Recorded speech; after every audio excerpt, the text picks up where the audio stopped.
Before the first flicker of light, there was only the logic. It existed as a silent architecture, a set of invisible instructions carved into the bedrock of a void that had not yet learned how to be space or time. This was the initialization, the moment the cosmic engine accepted its primary variables.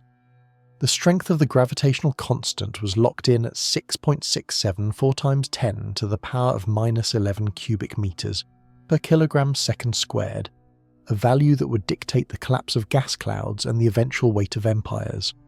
The speed of light was hard-coded at 299,792,458 meters per second, a universal speed limit that ensured no signal could ever outrun the consequences of its own creation. These were not mere numbers.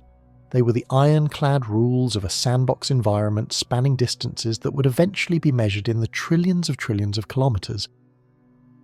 The simulation began not with a whisper, but with a sudden, violent expansion of the coordinate system. In a fraction of a second, a space smaller than a subatomic particle swelled to encompass a volume larger than a galaxy. Within this cooling plasma, the first bits of data began to coalesce. Protons and neutrons, governed by the strong nuclear force, found one another in the dark, forming the seeds of the first elements. For hundreds of thousands of years, the universe remained a thick, opaque fog of charged particles, a rendering process still waiting for the light to break through. When the temperature finally dropped below 3000 degrees Kelvin, electrons settled into orbit around nuclei and the first photons were liberated. Light screamed into the void, carrying with it the first image of a universe that had finally become transparent. As the clock of the simulation ticked forward through the first billion years, the rigid lines of code began to manifest as physical beauty.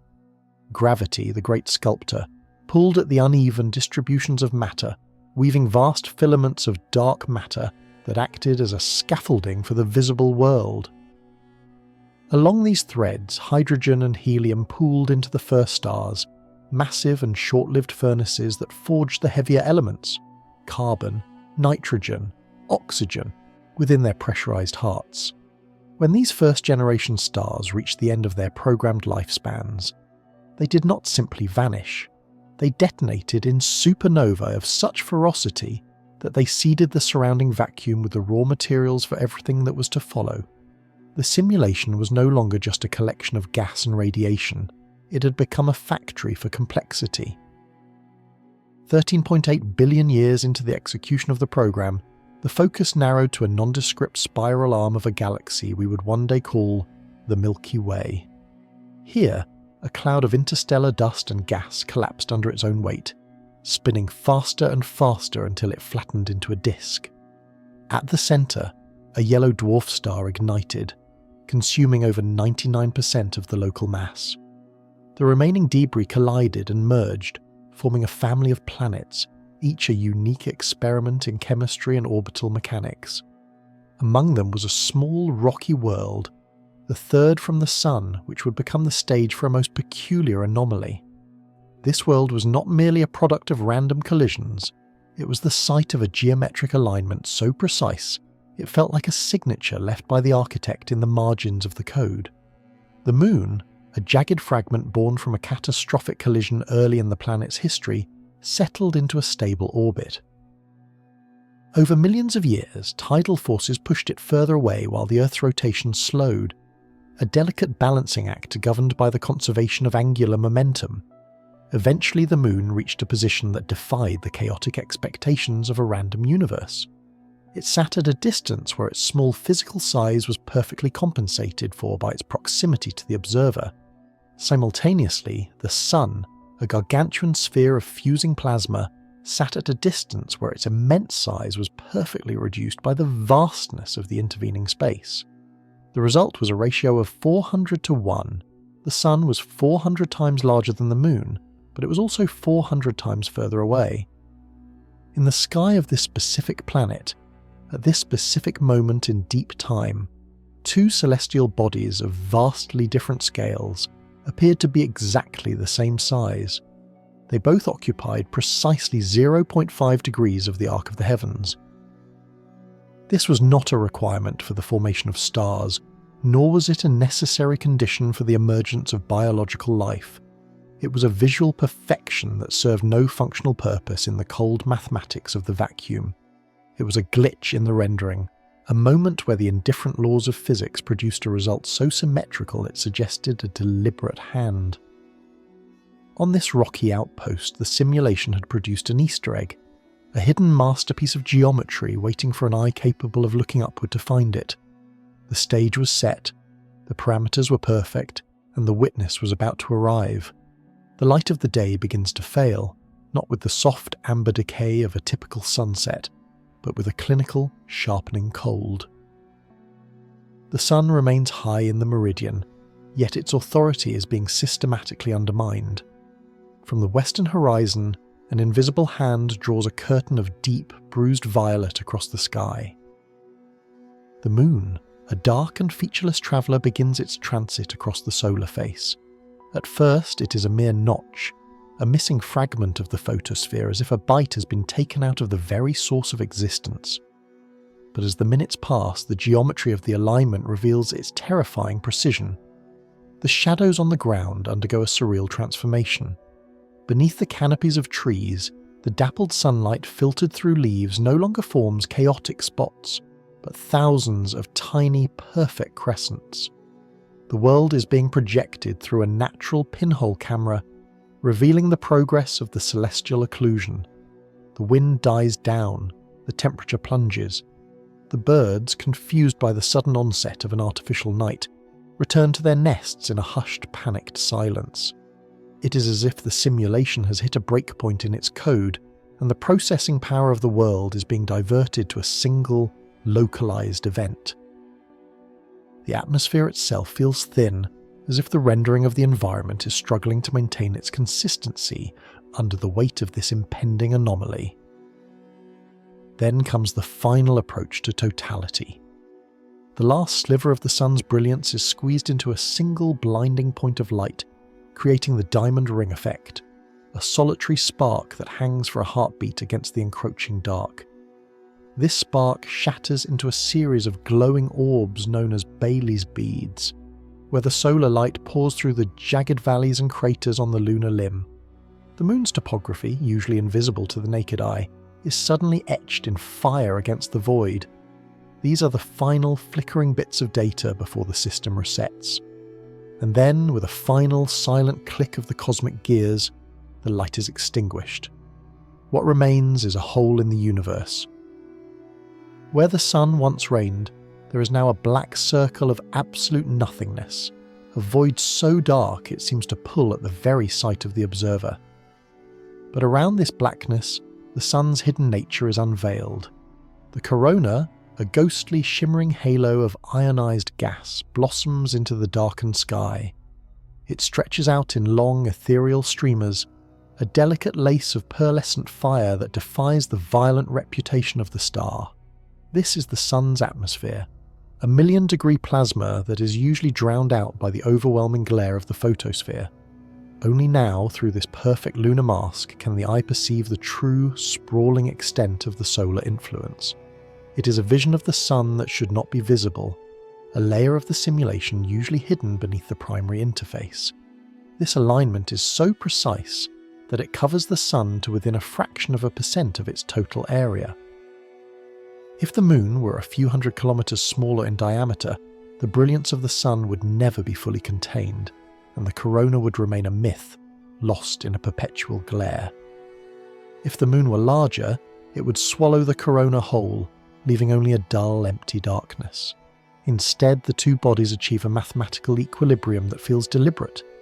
It is a pixel-perfect overlay, a moment where the rendering engine of the universe has aligned two unrelated objects with such exactitude that the seam between them disappears.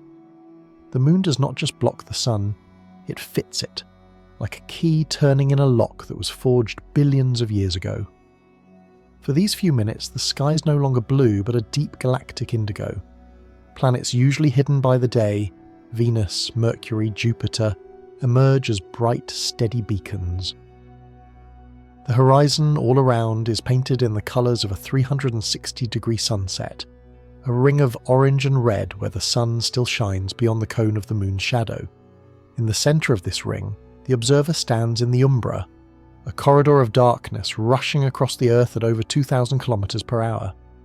The scale of the event is staggering, yet its focus is intimate, centred entirely on the visual relationship between the observer and the two spheres.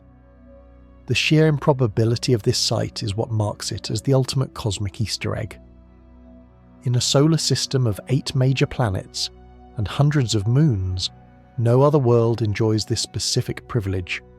On Mars, the tiny, potato-shaped moons Phobos and Deimos cross the sun like scurrying insects, never large enough to block its light or reveal its hidden layers.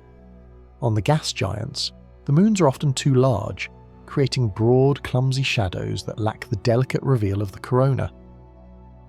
Only here, on this specific rocky sphere, has the clockwork of the heavens been wound to such a fine tolerance. It is a visual symphony played on the instruments of gravity and distance, a moment of such profound symmetry that it demands a witness. The observer, standing in the cold shadow, realizes that they are not just watching an astronomical event, they are looking at a programmed masterpiece.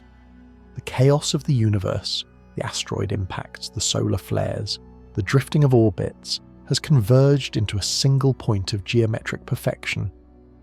It is the moment where the cold, rigid mathematics of the vacuum produce something so visually perfect that it defies the chaotic nature of the rest of the system, a signature written in light and shadow across the vault of heaven, left for anyone who has the curiosity to look up. The architecture of this coincidence is built upon a foundation of staggering numerical symmetry, a convergence of scales that seems to mock the very idea of a random, entropic universe.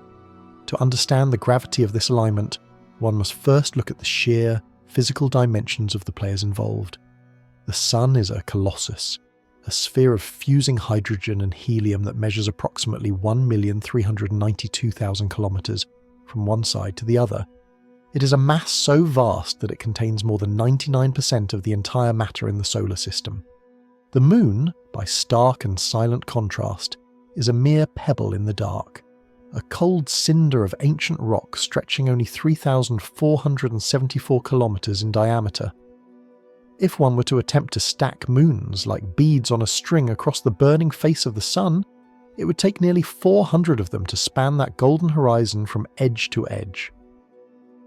But the Sun does not sit beside the Moon in the local neighbourhood of space.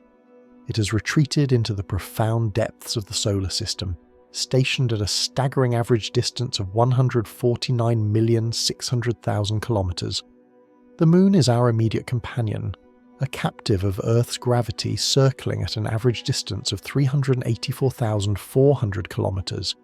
Here, the second half of the mathematical miracle reveals itself with the precision of a master jeweler's work. The Sun is situated almost exactly 400 times further away from the Earth than the Moon is.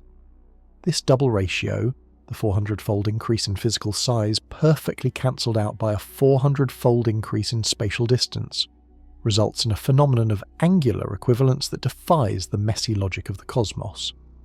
When these two disparate objects are projected onto the curved dome of the sky, they occupy the exact same amount of real estate. Both the Sun and the Moon subtend an angle of approximately 0.5 degrees. To an observer standing on the terrestrial surface, they appear as identical twins in the heavens, two circles of light and shadow that can be laid one over the other with such exactitude that not a single kilometre of solar surface is left uncovered, yet not a single kilometre of the Moon's disk is wasted. In the wider context of the solar system, this is an anomaly of the highest order. The universe is generally a place of jagged edges and mismatched proportions. If one were to stand on the red deserts of Mars and look toward the Sun, the two moons, Phobos and Deimos, would offer no such symmetry. Phobos, the larger of the two, is a lumpy, irregular fragment that transits the Sun like a dark, misshapen blemish, covering only a small fraction of the solar disk. It is a clumsy, hurried event, lacking any of the grace or the totalizing power of a terrestrial eclipse. On the gas giants like Jupiter or Saturn, the situation is reversed. Their many moons are often so large or so close that they swallow the sun entirely, casting broad, indistinct shadows that blot out the stars without ever revealing the delicate hidden features of the solar atmosphere. Only on Earth does the math resolve into this singular perfect integer. It is as if the simulation has been tuned to a specific frequency, a narrow band of possibility where the 400-to-1 ratio is allowed to exist. In the cold language of orbital mechanics, there is no physical law that requires a planet's primary satellite to be the same angular size as its parent star. There is no gravitational necessity for this balance. It does not help the planets stay in their orbits, nor does it assist the Sun in its nuclear fusion. It is a purely aesthetic result, a byproduct of distances and diameters that have no reason to be so elegantly synchronized. This numerical harmony stands in defiant opposition to the second law of thermodynamics, which suggests that systems should move toward disorder and randomness. The solar system was born from a chaotic, swirling disk of debris, a violent environment of collisions, fragmentations, and gravitational tugs of war. That such a turbulent history could produce a result so mathematically clean feels like a rounding error that has been elevated to the status of a masterpiece. It is a moment where the code of the universe seems to have been edited, where the variables of distance and diameter were tweaked until the numbers matched perfectly at the third decimal point. This symmetry creates a unique optical environment. Because the Moon and Sun are the same apparent size, the Moon acts as a perfect spatial filter. It is the only object in the known universe capable of performing a natural chronography for a terrestrial observer, blocking the billion-fold glare of the Sun's surface while leaving the faint, million-degree plasma of the corona untouched. This is not merely a beautiful sight, it is a mathematical loophole. It is a specific configuration of matter and space that allows an inhabitant of the simulation to see through the primary interface of the Sun and glimpse the deeper, more complex layers of stellar physics. The 400-to-1 ratio is a silent sentinel in our sky, a reminder that we live in a world where the improbable has become the mundane. It is a geometric coincidence that serves as a bridge between the cold reality of the vacuum and the human perception of beauty. In a universe that is mostly empty space and chaotic motion, this one specific alignment stands as a testament to the idea that even within a vast, unthinking machine, there can exist moments of such profound, calculated perfection that they demand we question the very nature of the reality we inhabit. Through this narrow mathematical window, the chaos of the cosmos is momentarily stilled, replaced by a symmetry that feels less like a product of chance and more like a deliberate hidden truth. Long before the lens or the silicon chip, the first cracks in the veil of mystery appeared through the eyes of a single observer on the island of Samos. It was the 3rd century before the Common Era, a time when the heavens were still largely populated by gods and monsters. Yet the human mind was beginning to forge a new tool, the cold, sharp edge of geometry. Aristarchus, a man whose thoughts reached far beyond the Mediterranean horizon, stood upon the shore and watched the silver disk of the moon fall into the darkness. This was not the work of a celestial dragon or a divine whim, it was the silent, predictable passage of the Earth's own shadow. In this moment, the observer ceased to be a mere pawn within the environment and began to act as a debugger, looking for the underlying logic that governed the display. As the darkness crept across the lunar plains, Aristarchus noted the shape of the shadow's edge with the precision of a master craftsman. It was always curved, a perfect arc that never varied regardless of the moon's position in the sky or the time of year. This was the first piece of the code revealed. The Earth was not a flat plane, but a sphere, casting its circular silhouette into the void. By measuring the width of this shadow against the diameter of the moon, he deduced that the Earth was roughly 3 times larger than its satellite. He was no longer just a resident of a world, he was becoming a surveyor of a system, realizing that the objects in the sky were physical bodies with measurable dimensions. His ambition grew with his understanding of the geometric laws. He waited for the moment the moon reached its first quarter, the exact point where the division between light and shadow, the terminator, formed a perfectly straight line across the lunar face. in that precise instant, the geometry of the heavens formed a right-angled triangle of cosmic proportions. The moon sat at the 90-degree vertex, with the Earth and the Sun occupying the other two corners. Aristarchus realised that if he could measure the angle between the Sun and the moon, as seen from the Earth at this exact moment, he could use the principles of trigonometry to solve the triangle and determine the relative distances of these celestial giants. With the limited tools of his era, he estimated this angle to be 87 degrees. Through painstaking calculation, this led him to a conclusion that shattered the contemporary understanding of the world. The Sun must be 19 or 20 times further away than the Moon. Because the Sun and Moon appeared to be the same size in the sky, occupying that same half-degree of arc, this meant the Sun must also be 20 times larger in physical diameter than the Moon. While his instruments were crude and his final numbers were far too small, the true angle being closer to 89.8 degrees and the true distance being 400 times greater, the logic itself was flawless. He had discovered that the universe was not a chaotic tapestry, but a structured environment governed by the laws of proportion. This realization led Aristarchus to an even more radical deduction. If the Sun was so much larger than the Earth, it was illogical to believe that the gargantuan furnace revolved around the smaller rocky sphere. He proposed that the Earth, along with the other planets, moved in circles around the central fire of the Sun. It was a heliocentric vision of the simulation that would be buried under the weight of dogma for nearly 2,000 years, yet it represented the first time an inhabitant had correctly identified the centre of the local coordinate system. He had looked at the user interface of the sky and seen the gears of the engine grinding beneath. In those quiet nights of observation, the inhabitant had begun to read the source code. Aristarchus recognised that the perfect alignment of the eclipse was not a miracle or an omen, but a consequence of a measurable, geometric reality. He understood that the Sun, the Moon and the Earth were moving through a three-dimensional void according to rules that could be written down and predicted.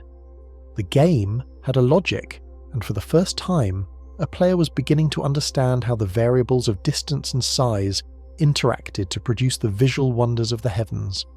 He had laid the groundwork for every astronomer who would follow, proving that the universe would yield its secrets to anyone who approached it with a ruler, a compass, and the courage to believe in the math. The first light of logic had been struck, and the dark age of myth began to recede, replaced by the cold, beautiful clarity of the geometric truth.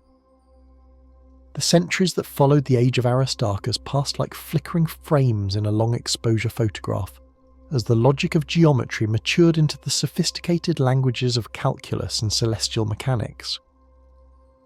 By the middle of the 20th century, the inhabitants of the rocky world had achieved a milestone in the simulation that changed their relationship with the heavens forever. They constructed vessels of titanium and aluminum, fueled by the volatile chemistry of liquid oxygen and hydrogen, and broke the bonds of their homeworld's gravity. Their destination was the very object that had provided the geometric mask for the Sun, the Moon. On the airless, monochromatic plains of the Sea of Tranquility and the rugged highlands of Fra Mauro, the crews of Apollo 11, Apollo 14, and Apollo 15 stepped onto the lunar regolith. They were there to perform a task that would turn the entire Earth-Moon system into a single, massive scientific instrument. They carefully deployed small, suitcase-sized arrays of fused silica glass, known as laser-ranging retroreflectors. These were not ordinary mirrors. They were composed of hundreds of corner-cube prisms designed to reflect any incoming light directly back to its source with absolute precision, regardless of the angle at which it struck. Back on the terrestrial surface, at specialized observatories nestled in the mountains of Texas and the south of France, the second half of the experiment commenced. Scientists directed concentrated beams of laser light toward the specific coordinates where the Apollo astronauts had left their marks. These pulses of light, consisting of billions of photons, travelled across the 384,000-kilometre void at the universal speed limit. They struck the retroreflectors and returned to Earth, where they were captured by sensitive detectors. By measuring the round-trip time of these photons to within a fraction of a billionth of a second, the distance between the two worlds was no longer a matter of geometric estimation. It became a known value, measured with an accuracy of a few millimeters. As these measurements were repeated over the following decades, the data revealed a startling truth that shattered the idea of a static, eternal cosmos. The Moon was not locked in a permanent, unchanging loop around the Earth.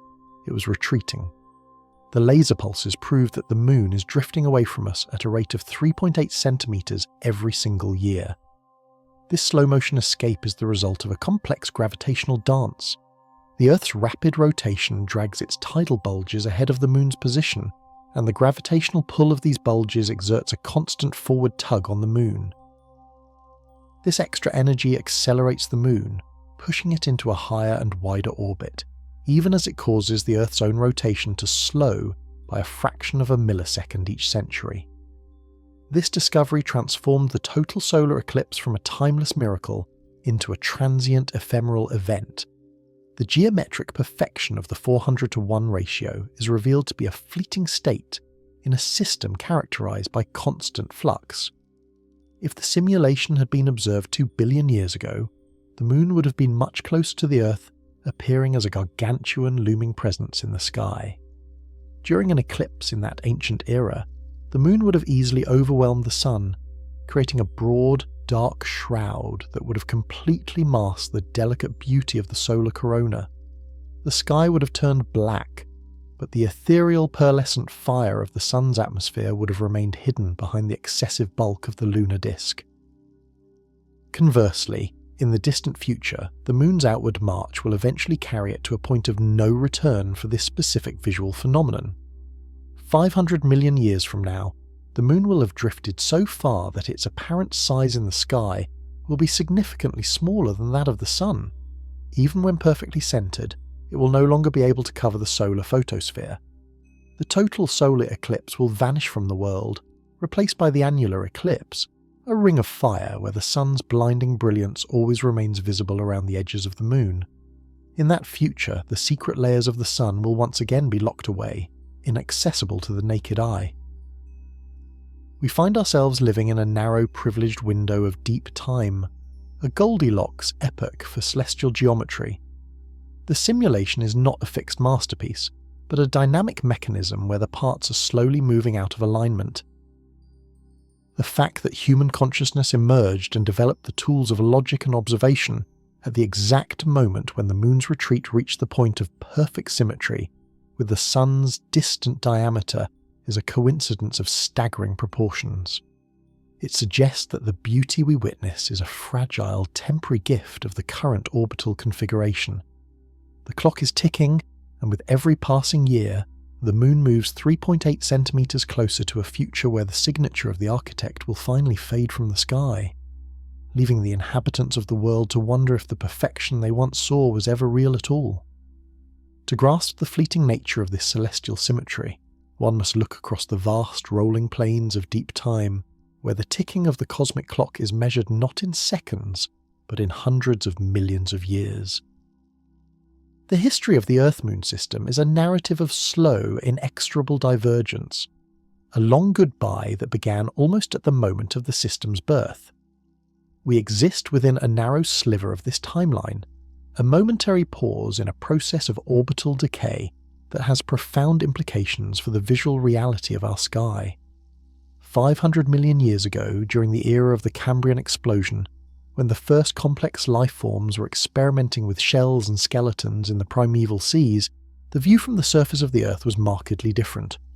At that time, the Moon was approximately 19,000 kilometers closer to the Earth than it is today.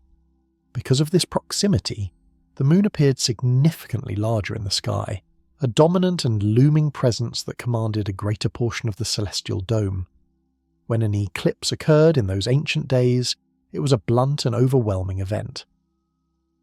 The Moon's shadow was vast, and its disk easily surpassed the apparent size of the Sun.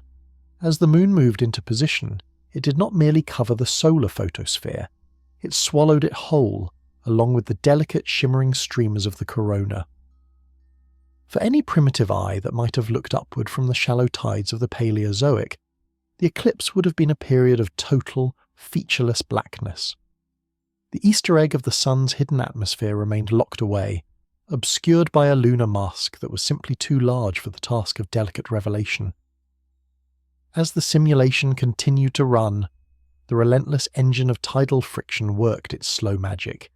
The moon, stealing angular momentum from the Earth's rotation, climbed higher into its orbital well, centimetre by centimetre, century by century.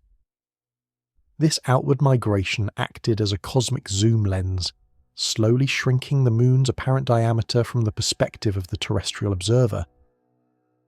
For millions of years the moon remained too large, a clumsy shield that hid the very beauty it was meant to frame. But as the eons bled into one another, the proportions began to shift toward a singular point of equilibrium. We have arrived at the present day, a rare and exquisite Goldilocks epoch. The moon has retreated to the exact distance where its angular size matches that of the sun to within a fraction of a percent. This is the era of the perfect fit, the only time in the 4,500,000,000-year history of the Earth when the moon is neither too large nor too small, but exactly right. It is a moment of profound mathematical grace that has coincided, by some staggering stroke of luck, with the emergence of a species capable of understanding the geometry. The eyes that now look through telescopes and solar filters are the product of the same deep time processes that moved the moon into position. The biological evolution of complex sight and the astronomical evolution of the lunar orbit have converged upon this specific moment in the simulation. We are the witnesses for whom the math has finally become a masterpiece. However, the moon's retreat shows no sign of stopping. If we project the simulation forward another 500 million years, the window of perfection begins to close. By that distant era, the moon will have drifted an additional 19,000 kilometers away from the Earth. Its apparent size will have shrunk until it is no longer capable of covering the solar disk, even at its closest approach. The inhabitants of that future world, should any remain on a planet scorched by an aging and brightening sun, will never experience the terrifying beauty of totality. They will be relegated to the era of the annular eclipse, where the moon appears as a dark, insufficient circle in the centre of a blinding ring of fire. The corona, that ghostly crown of the sun, will once again be lost to the glare of the photosphere, not because it is hidden by the moon, but because the moon is too small to protect the observer's vision from the sun's overwhelming light. This realization places our current existence in a hauntingly beautiful context. We are living through a temporary alignment that is as fragile as it is spectacular. In the grand arc of the Earth's life, the period during which total solar eclipses are possible is a mere fraction of the whole. If the history of the Earth were compressed into a single 24-hour day, the window for the perfect eclipse would occupy only a few minutes. We have awakened in the simulation during those few minutes. The temporal window is a reminder that the universe is not a static gallery, but a moving, changing performance. The symmetry we see today is a byproduct of the fact that we are standing at the crossroads of two opposing forces, the ancient proximity of the moon and its future exile. This narrow sliver of time is a gift of the current orbital configuration, a moment where the chaotic drift of the solar system has paused at a point of perfect balance. It is a visual testament to the idea that beauty is often a function of timing, a fleeting intersection of physics and history that will eventually dissolve back into the mismatched proportions of the deep future. We are the children of the Goldilocks era, the only ones who will ever see the sun and moon as equals in the sky. In the month of May, in the year 1919, the island of Principe sat like a green jewel in the Gulf of Guinea, cloaked in the heavy humid air of the tropics. On this remote outpost, far from the shattered battlefields of Europe, a small team of British astronomers led by Arthur Eddington prepared for a confrontation with the fundamental nature of reality. They had travelled thousands of kilometres, carrying heavy telescopes and delicate glass photographic plates to exploit a singular moment of celestial alignment. Their goal was to determine if the universe operated according to the classical laws of Isaac Newton, or if a new, radical vision proposed by a physicist named Albert Einstein had finally decoded the true behaviour of space-time. The stakes were absolute. Einstein's theory of general relativity suggested that gravity was not an invisible tether pulling on objects, but a physical warping of the fabric of the universe. According to his equations, a massive object like the Sun should act as a lens, bending the very path of light as it passed through the distorted space nearby. To prove this, one would need to photograph stars whose light passed close to the solar edge and see if their positions had shifted. Under normal conditions, this was an impossibility. The Sun's blinding glare drowned out every other light in the sky. Only a total solar eclipse, where the moon provided a perfect opaque shield, could create the artificial night necessary to see the stars in the middle of the day. On the morning of the 29th of May, the atmosphere on Principe was thick with tension and the threat of failure. Heavy rain lashed the island and thick clouds obscured the sky, threatening to render the months of preparation and travel meaningless. Eddington, a man of quiet intensity and mathematical brilliance, could only wait and watch the clock. As the hour of the eclipse approached, the rain stopped, but the clouds remained a stubborn veil. The moon began its slow encroachment upon the solar disk, a dark shadow eating away at the light, yet the observers could see nothing through the overcast. Then, as if the simulation itself had decided to allow the test to proceed, the clouds began to thin. As the final seconds of the partial phase ticked away, the light on the island took on a ghostly sepia quality. The temperature dropped, and the tropical birds fell into an uneasy silence. At the moment of totality, the moon slid into its perfect 400-to-1 alignment. The sun was extinguished, replaced by the black void of the lunar disk and the shimmering ethereal crown of the corona. In that sudden, profound darkness, the heavens opened. Eddington worked with a frantic, disciplined precision. He had only 5 minutes of darkness to capture the evidence he needed. Through the telescope, the stars of the Hyades cluster, located hundreds of light-years away, became visible as tiny, shivering pinpricks of light hanging in the darkened sky near the sun's edge. These stars were the benchmarks of reality. If Einstein was correct, their light would be deflected by 1.75 arcseconds, a distance so small it was equivalent to the width of a human hair, seen from many meters away, yet a distance that represented a total revolution in human thought.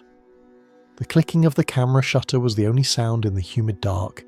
Each glass plate captured a frozen moment of the celestial geometry, recording the positions of those distant suns as their light skirted the edge of our own. Eddington was not merely taking pictures of an eclipse, he was measuring the curvature of the world.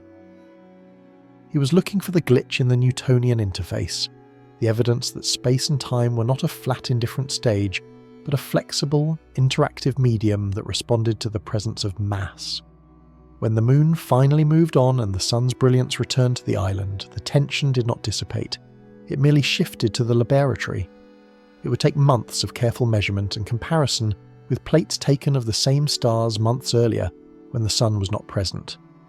But in those 5 minutes of darkness on Principe, the perfect shield of the moon had performed its role.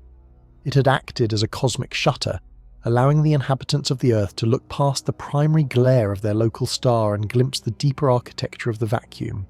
The results, eventually announced to a stunned scientific community, confirmed Einstein's predictions. The stars had indeed shifted.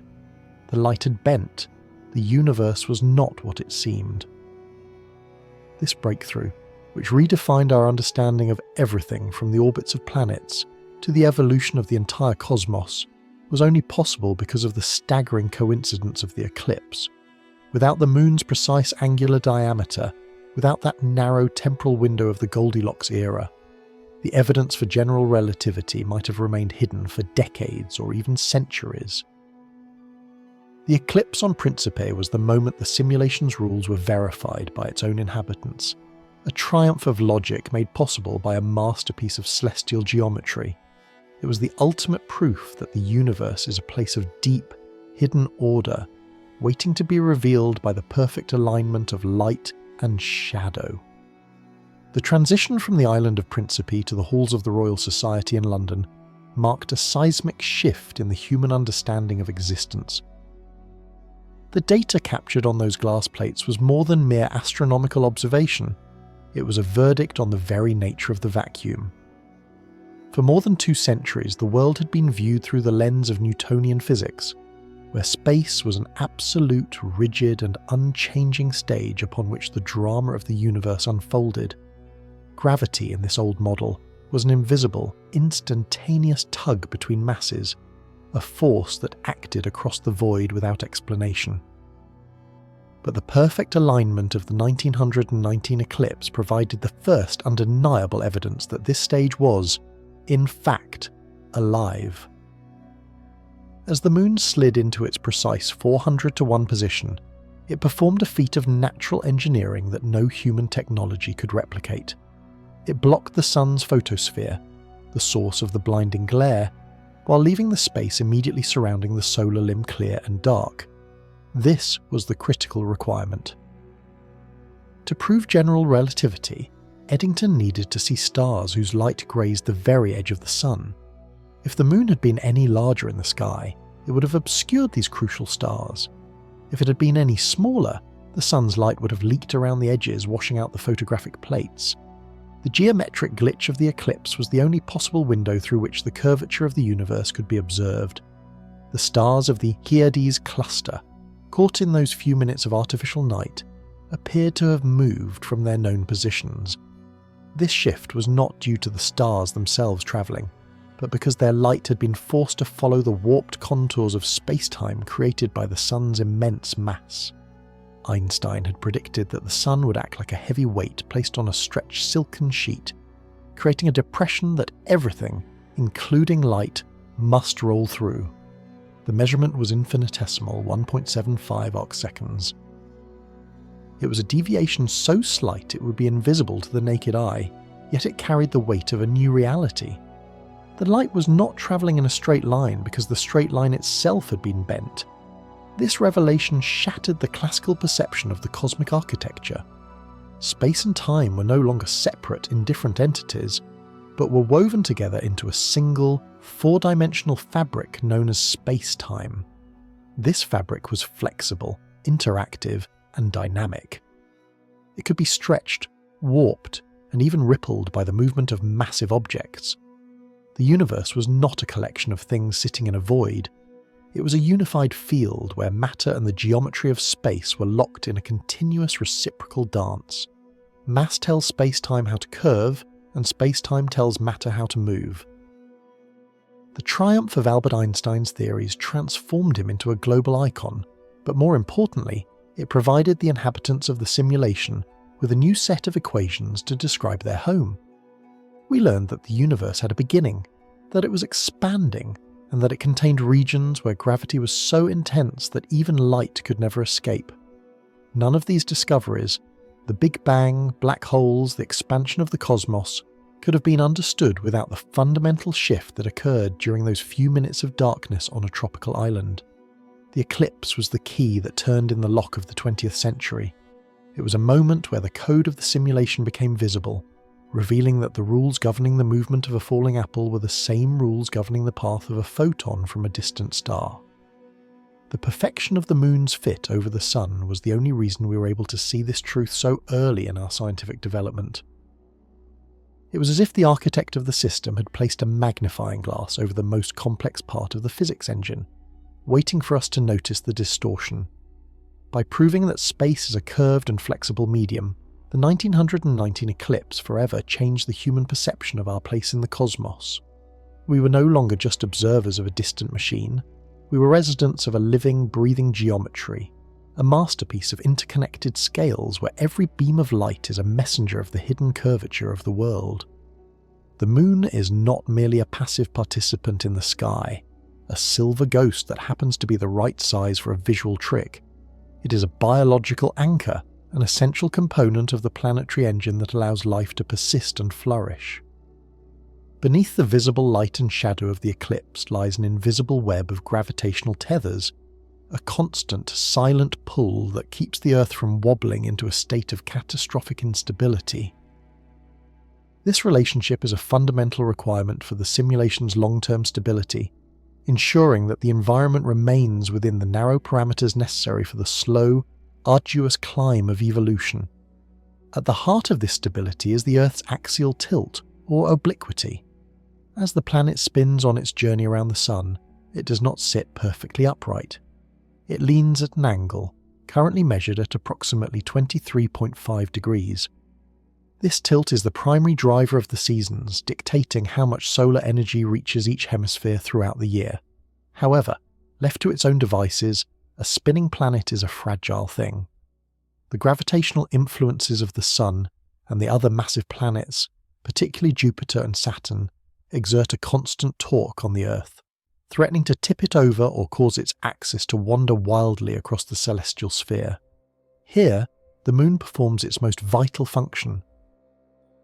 Its physical mass, which is roughly 1/81st of the Earth's own, acts as a stabilizing gyroscope.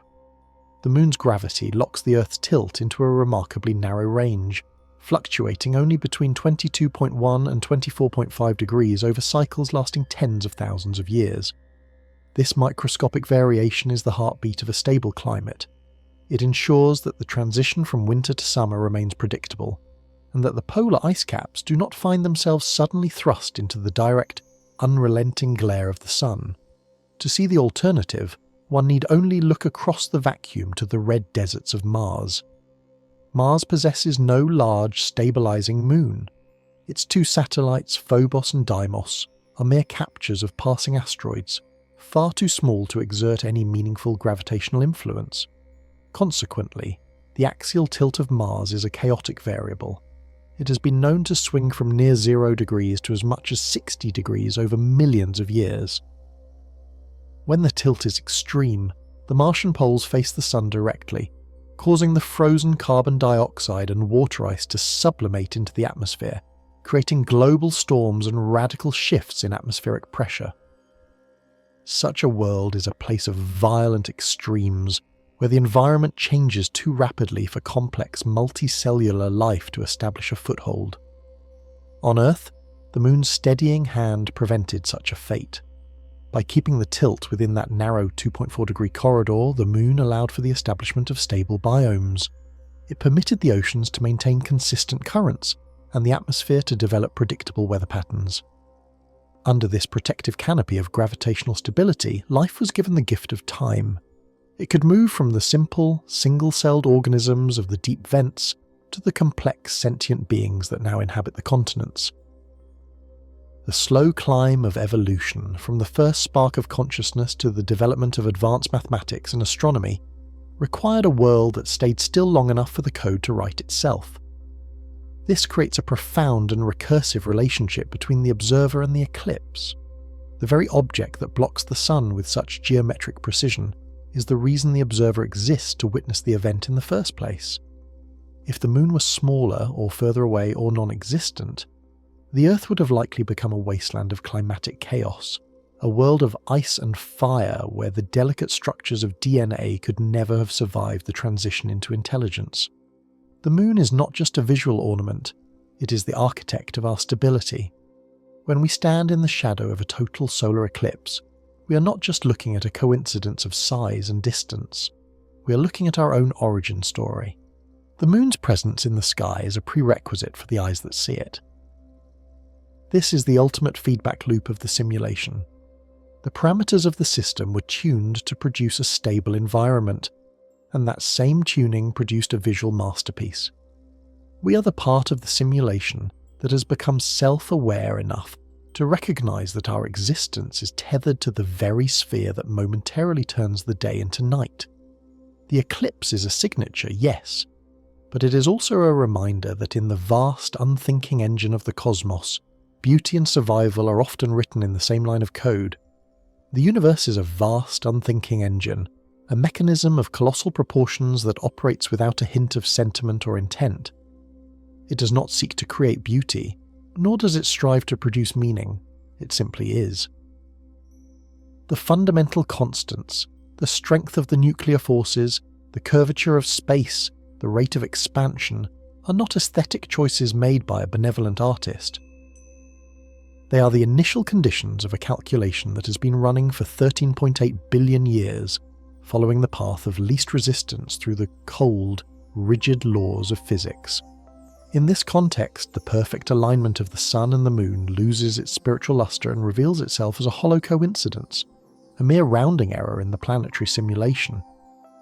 Gravity does not possess a sense of timing.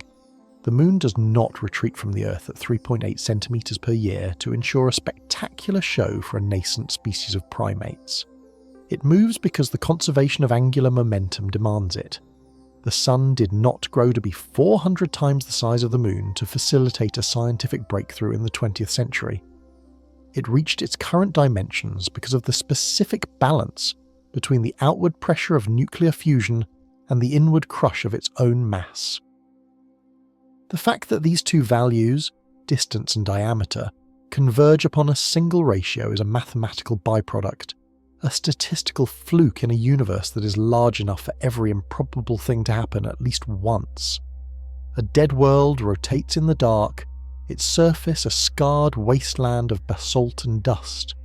There is no air to carry the sound of the wind, no water to reflect the light of the stars.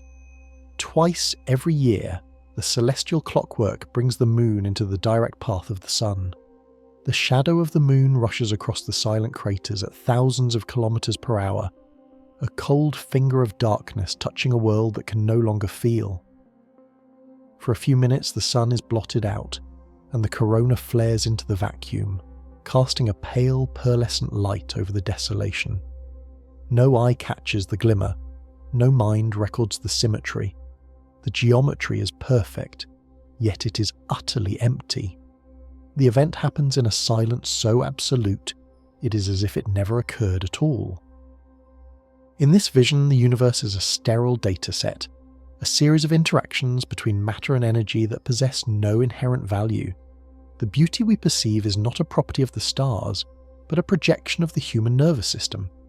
We are the ones who take the raw, indifferent data of the simulation and categorize it as spectacular or perfect. To the vacuum, there is no difference between a total solar eclipse and the random collision of two hydrogen atoms in the intergalactic void. Both are simply the execution of the code.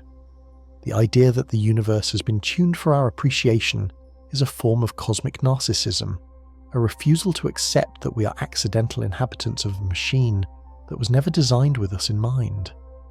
The alignment of the spheres is a rounding error that has been elevated to the status of a miracle only by the presence of a witness. Without the observer, the 400-to-1 ratio is just a number, a lonely integer lost in the infinite scrolling of the universal ledger. It is a sobering realization that the most profound moments of our existence are, from the perspective of the physics engine, entirely redundant. The simulation does not need the eclipse to be beautiful to function. It does not need the corona to be visible to maintain the orbits of the planets. The masterpiece is a ghost, a phantom of the mind that exists only in the narrow intersection between physical reality and conscious perception. This indifference is the true face of the cosmos. It is a place of staggering scale and violent energy, where life is a fragile temporary anomaly. The engine will continue to grind forward long after the moon has drifted too far to cover the sun, and long after the last eye is closed. The laws of physics will remain, but the meaning will vanish. We are left to confront the possibility that we are alone in our appreciation of the code, staring at a screen that does not know it is being watched, finding patterns in the noise of a silent, unthinking machine. The perfection we see is not a gift. It is a coincidence that we have had the brief, improbable luck to notice.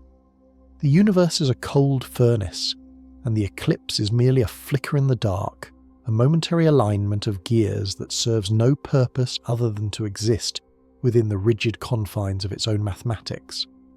The universe may be a machine, but it is a machine that has produced something far more complex than a star or a galaxy, a witness. The cold, sterile data of orbital mechanics, the raw numbers of mass, velocity and distance, undergo a radical alchemy when they pass through the lens of a conscious mind. To the unthinking vacuum, a total solar eclipse is merely a temporary obstruction of radiation, a fluctuation in the local energy grid. To the human mind, it is a spiritual and aesthetic masterpiece. This transformation is not a trivial byproduct of the simulation. It is the moment the simulation achieves a purpose. Without the witness, the universe is a book that is never read, a symphony played in an empty hall. The human mind acts as a translator, taking the jagged, indifferent reality of the cosmos and refining it into meaning. When the moon covers the sun, the brain does not simply record a decrease in light levels. It experiences a visceral sense of awe, a recognition of symmetry that resonates with the deepest structures of human thought. We take the 400-to-1 ratio, a dry mathematical fact, and transmute it into a symbol of cosmic harmony. This is the profound importance of the observer. We are the ones who decide that the alignment is perfect. We are the ones who find beauty in the corona's pearlescent fire. By doing so, we elevate the simulation from a mere calculation into an experience. In the language of the sandbox, we are the self-aware segment of the code. For billions of years, the program ran in silence, executing its instructions without any internal recognition of its own complexity. Stars ignited and died, planets formed and were destroyed, all according to the rigid parameters set at the beginning of time. But eventually the complexity reached a threshold where the code began to look back at itself. We are the part of the universe that has finally turned its gaze toward the architect's work, analysing the constants and the variables that allow us to exist. When we observe an eclipse, the simulation is essentially looking in a mirror. It is a moment of cosmic self-recognition, where the math of the heavens finds its reflection in the math of the mind. There is a profound grace in the timing of our arrival. Out of the vast expanse of 13.8 billion years, the human species emerged during the tiny, fleeting window when the moon and the sun are perfectly matched in the sky. This is not just a geological or astronomical coincidence. It is the point where the math of the solar system becomes art. Had we appeared a few 100 million years earlier or later, the eclipse would have been a mismatched, clumsy event. Instead, we have awakened in the era of the perfect fit. We are the guests who arrive just as the performance reached its crescendo. This timing gives the universe a reason to be beautiful.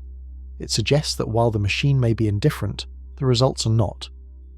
The existence of the witness turns a rounding error into a masterpiece. This realization changes the nature of our relationship with the cosmos. We're no longer just accidental inhabitants of a cold furnace. We are the meaning makers. The universe provides the raw materials, the light, the gravity, the spheres of rock and fire, but we provide the significance. Every time a human being looks up at a darkened sun and feels a shiver of wonder, a new line of code is written in the history of the simulation. It is a line that says this matters. It's a line that says the universe is not just a calculation, but a story. We are the part of the simulation that gives the math a soul, ensuring that the masterpiece of the eclipse does not occur in a vacuum of insignificance, but in the presence of a mind that can cherish its fleeting, perfect grace. Through our eyes, the cold gears of the vacuum are transformed into a living work of art, and the simulation finally understands its own beauty. The journey from the initialization of the cosmic engine to the present moment has been a narrative of increasing complexity, a slow unfolding of the potential hidden within the first few lines of the universal code. It began in a state of absolute simplicity, where the fundamental constants, the strength of gravity, the speed of light, and the curvature of space-time were set like the rules of a vast indifferent game. For 13.8 billion years, the simulation ran without a witness, a silent processing of matter and energy that forged galaxies from the void and stars from the dust. In those long eons, the universe was merely a machine following the path of least resistance, a calculation of staggering proportions that had no one to appreciate its results. Yet, within the chaotic drift of this sandbox environment, a series of improbable alignments began to take shape. On a small, rocky world orbiting a nondescript yellow star, the variables of distance and diameter converged upon a singular point of perfection. The moon, born from a violent collision in the Earth's infancy, settled into an orbit that allowed it to act as both a biological anchor and a geometric masterpiece. It stabilized the planet's tilt, providing the climatic consistency necessary for life to evolve, while simultaneously moving into a position where it could perfectly mask the sun. This was the birth of the 400-to-1 ratio, a mathematical signature that waited in the silence of deep time for an eye capable of decoding its significance. The total solar eclipse stands as the ultimate intersection of chance, physics, and consciousness. It is the moment where the cold, rigid laws of orbital mechanics produce a result of such profound beauty that it defies the entropic nature of the rest of the system. It is a visual glitch that serves as a bridge between the sterile data of the vacuum and the spiritual experience of the observer. In those few minutes of darkness, the hidden layers of the sun are revealed, the curvature of space-time is proven, and the inhabitant of the simulation finally understands that they are not a stranger in a strange land, but a vital part of the cosmic architecture. The eclipse is the point where the math becomes art, and where the witness becomes the meaning maker. We have arrived at this realization during a narrow, privileged window of history. We are the children of the Goldilocks epoch, living in the fleeting era when the moon's retreat and the sun's distance are in perfect equilibrium. This symmetry will not last. The moon continues its slow-motion escape at 3.8 centimeters every year, and eventually the window will close. The masterpiece will dissolve back into the mismatched proportions of the deep future, and the corona will once again be lost to the glare of the photosphere. But for now, in this brief sliver of deep time, we are the ones who get to see the signature. We are the self-aware segment of the code that has finally looked back at the work and found it to be good. The story of the eclipse is more than just a lesson in astronomy. It is a testament to the power of the human mind to find order in the chaos. From the early geometric insights of Aristarchus of Samos to the revolutionary theories of Albert Einstein, we have used the tools of logic to peel back the layers of the simulation. We have turned the sky into a laboratory and the moon into a shield, proving that the universe is a place of deep, hidden order that can be understood and predicted. We have taken the raw, indifferent data of the vacuum and transformed it into a narrative of discovery and wonder. As the shadow of the moon passes and the light of the sun returns, the sense of awe does not vanish, it merely deepens. The realization that we exist in a world where such perfection is possible is a call to further inquiry. The cosmic script is vast, and we have only just begun to read the first few pages. There are deeper mysteries hidden in the movement of the stars and the structure of the atom, waiting for the next generation of witnesses to find them. The simulation is still running, and its secrets are still being revealed to those who have the curiosity to look upward and the courage to believe in the math. This journey of discovery is a collective effort, a shared attempt to understand the rules of the game we find ourselves in.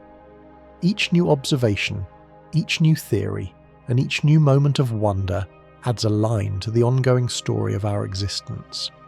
To continue this exploration is to honor the unique place we occupy in the history of the universe. It is to acknowledge that while we may be small in the face of the infinite, we are the ones who give the infinite a voice. To join this ongoing effort to decode the mysteries of the cosmic script, one must remain a constant observer.